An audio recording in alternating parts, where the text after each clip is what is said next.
viral memperlihatkan aksi seorang guru sekolah dasar, SD, yang tengah membagikan kegiatannya saat mengajar.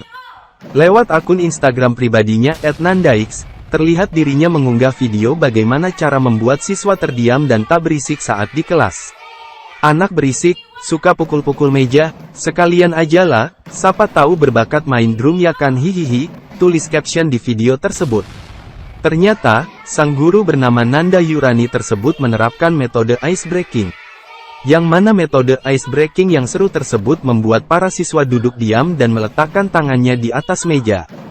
Namun, aksi guru tersebut bukan hanya membuat para siswa bisa terdiam saat sedang belajar, namun juga membuat para warganet khususnya kaum Adam yang terkesima dengan aksi sang guru cantik tersebut. Hal itu terlihat dari banyaknya komentar di video yang dirinya unggah tersebut.